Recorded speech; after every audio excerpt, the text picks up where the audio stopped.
But for all of you who want to be great at basketball, who want to go to college, who want to go to the pros, the first thing that you have to understand is that your mindset is going to take you further than your game will.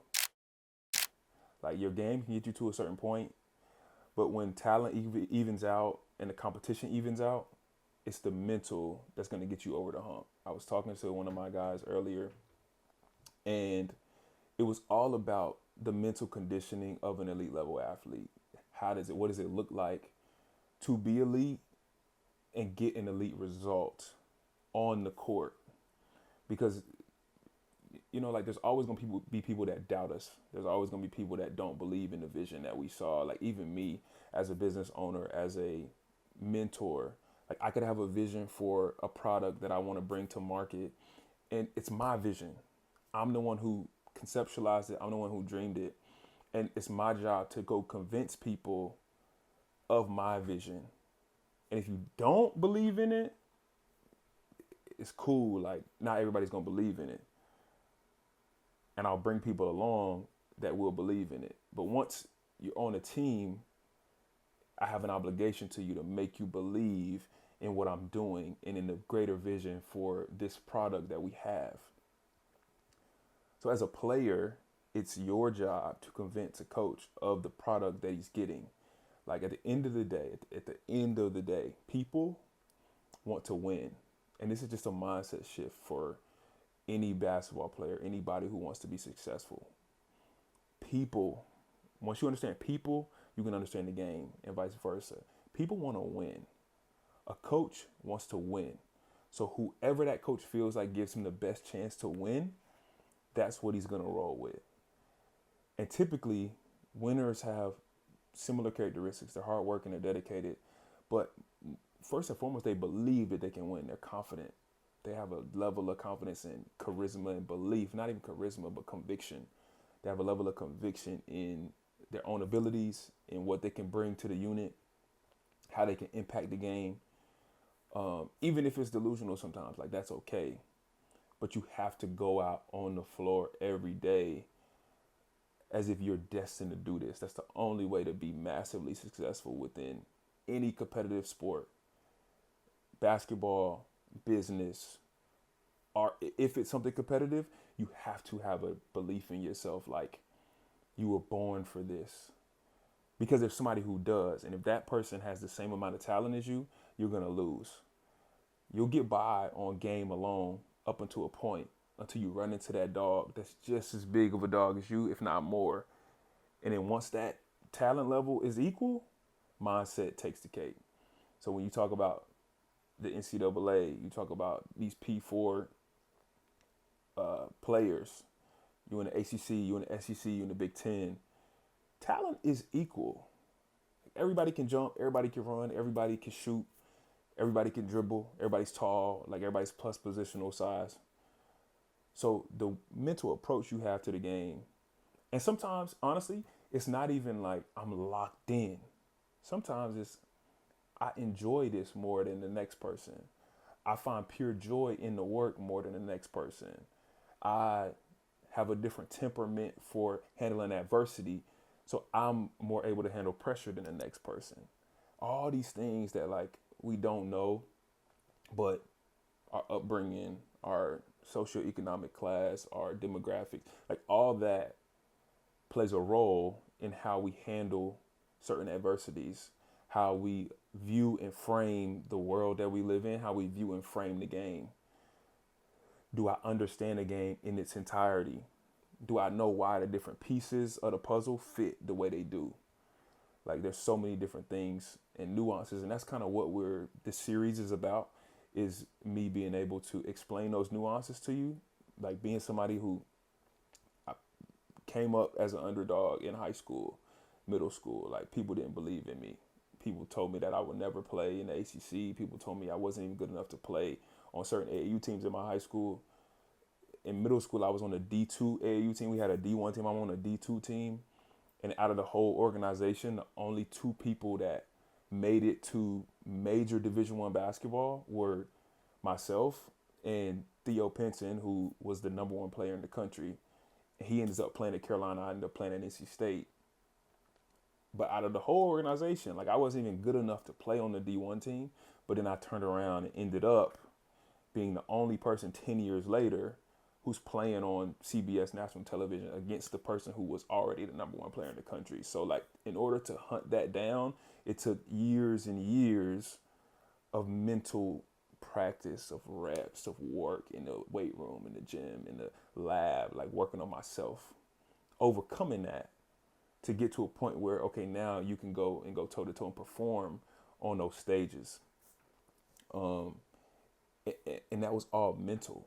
Like, yes, it was a physical piece too that had to catch up. But if you're not working on the mental piece, you're already behind the eight ball because you're gonna get to a point where talent becomes equal, and at that point, whose mental makeup is strong enough to get them over the hump, to get them to win. So any player, before you think that you just got to work on your game and that's going to get you where you need to go, you need to work on your mind. And that's going to follow. Your game is going to follow. If you think the right way, your body has no choice but to follow. This is your iOS system. Like once you download the right information, once you receive the right information and process it correctly, everything else your body is going to follow, and you're going to become that person, that player that you want to be. So like, it's actually funny when I talk about showing a coach who you are, showing anybody who you are. I saw this quote. It was actually on TikTok, and it goes, "Let a young man in his desperation go out and hunt. If he kills the lion, his poverty ends. If the lion kills him, his poverty ends." And it resonated with me. It's probably the best thing I've heard for sure this year. But if you're not desperate for something, you won't get it. If you're not confident enough to stand on your sword, you'll never know if it was destined for you. Like, I'd rather stand for something and fall than stand for nothing and live the rest of my life with the regret of not trying. The worst that can happen is you miss the shot. You were already on the bench anyway. You were already not getting the recognition that you wanted. You're already looking at somebody wishing you were in their position. The best player on your team, the best player in your state, the best player at your school, the best player in the world. You want to be that person. You're looking at Steph Curry, dreaming of being Steph Curry. You're looking at Shai Gilgeous-Alexander, dreaming to be him. The worst thing you can do is never know.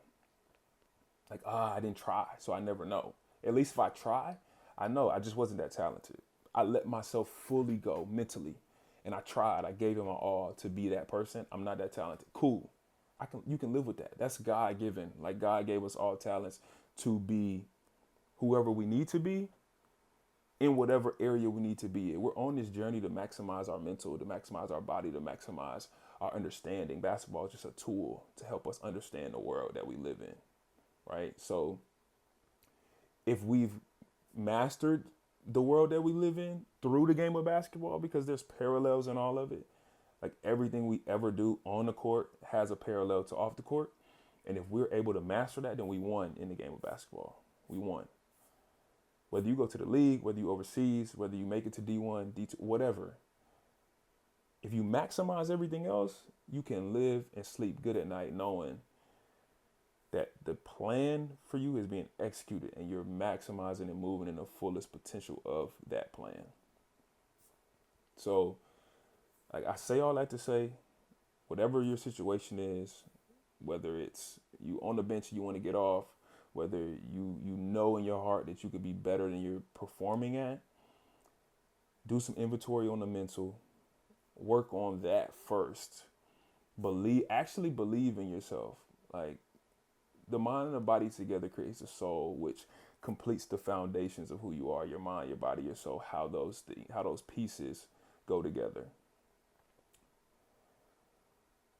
Your soul is your why. Why do you do this? Why do you believe? What is it rooted in? Is it rooted in faith, in religion? Is it rooted in the universe, your own personal understanding. What is it?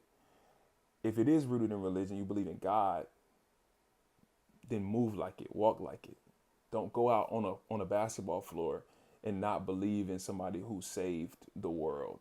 You see what I'm saying? Like that, like fight like you got an army behind you of 100,000, because you got more than that. If you actually are believing, if you actually are moving from that space, like play from that space, be convicted from that space, like enjoy life from that space. That's the level of certainty you should move with on the court. That's what's contagious. That's what gets coaches to believe in you. That's what gets your teammates to believe in you. If I see someone moving boldly, moving confidently, I'm more willing to want to follow them and fall in line. People fall in line with your vision. You got to show them. You got to show them. You got to show them. You got to show them why they should be believing. So go show them, please. I'm begging you, go show them. Let me know what you think. Like, comment, subscribe, all this. Please send this to somebody who needs it. I think this is going to be a cool series. I'm super excited about it.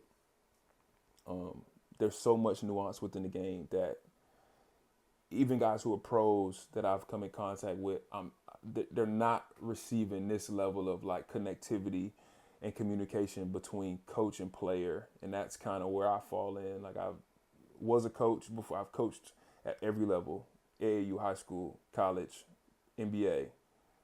I've played in scenarios at every level: overseas, NBA Summer League, college, major D1, mid-major, high school.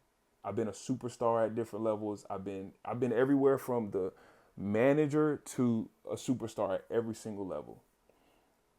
I've been hurt, come back. Like, there's no scenario that I feel like I haven't been in.